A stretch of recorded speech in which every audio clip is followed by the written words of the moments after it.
d'abord gërëm avocat yi nga xam ne ñoo ànd ak man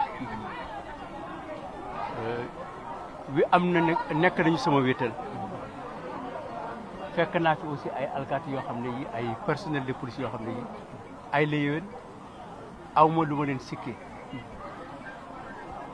entretien bu guddi nii nag 11h ba léegi yenn saa yi dina am ay kaddu yu juuyaloo te kaddu bu nekk di nga ko replacer pour tegaat seet diñ la wax lan la ak par rapport ak li nga def maa ngi gërëm personnel de police moo fi nekk moo fi fekk par contre maa ngi gërëm Sénégalais yëpp maa ngi gërëm ñi ñëw fii ak ñi ñëwul ñi bind ñi wax ñi envoyé message man yëg naa ne tey amel naa bor Sénégal te lépp lu ma doon def ci xale yu ndaw en principe parce que mag yi ma seetaan ba mag yi ñëw seet si ma bariwul mais ñi ma seet si yëpp 80% ay xale lañu moonte man maa ngi jàpp ne li may def ci xale yi bés bu nekk ak guddi ku nekk ndekete doyul jàpp naa tey ne ndekete ci politique di nga am ñu la contre ak ñu la bañ ak ñu la bëgg mais ndekete mën nga ci liggéey loo xam ne bii considération bu rëy ngay am donc yéen ñëpp tant que vous êtes maa ngi leen di gërëm maa ngi leen je suis très fier de mon peuple. Merci. Okay. Merci beaucoup. Autour de moi-même, il y avait Maître Moustapha Mbaye, Maître Babou, Maître Baro et Maître Adi Diallo. Donc on était là avec lui depuis ce matin.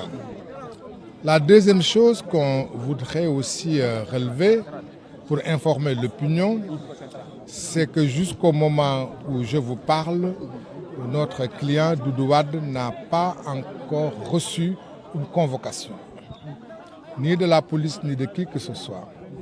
C'est à travers la presse qu'il a été informé et il est venu spontanément se présenter ce matin.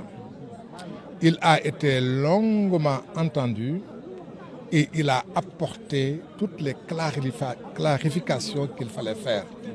Il a répondu avec précision, il a répondu avec clarté, il a répondu à toutes les questions qui lui ont été posées. Et ses réponses ont été convaincantes. Et il s'est expliqué sur les propos qu'il a tenus et qui lui étaient reprochés. C'est des propos que vous connaissez tous qui ont été tenus lors d'une émission. Il s'en est expliqué et à la suite de ces explications, on n'a jamais été aussi clair. C'est pourquoi, à la fin de son audition, on lui a signifié pour le moment de rentrer chez lui et de se mettre à la disposition de l'enquête. Étant entendu que dans une république, dans une démocratie, tous les citoyens sont à la disposition de la justice et de l'enquête. Et de ce point de vue-là, il est à leur disposition. Étant entendu également qu'aucune interdiction ne lui a été signifiée, aucune contrainte à sa liberté d'aller et de venir. Il peut aller où il veut, il peut faire ce qu'il veut. Donc pour le moment, on retient qu'il a été entendu, qu'il a répondu aux questions qui lui ont été posées et qu'il rentre tranquillement chez lui. Et maintenant, ci wolof ci ay baat yu gàtt dañuy wax ne Doudou Wade ànd ak ay avocat yi ñu ràññee ci maître Moustapha Mbaye.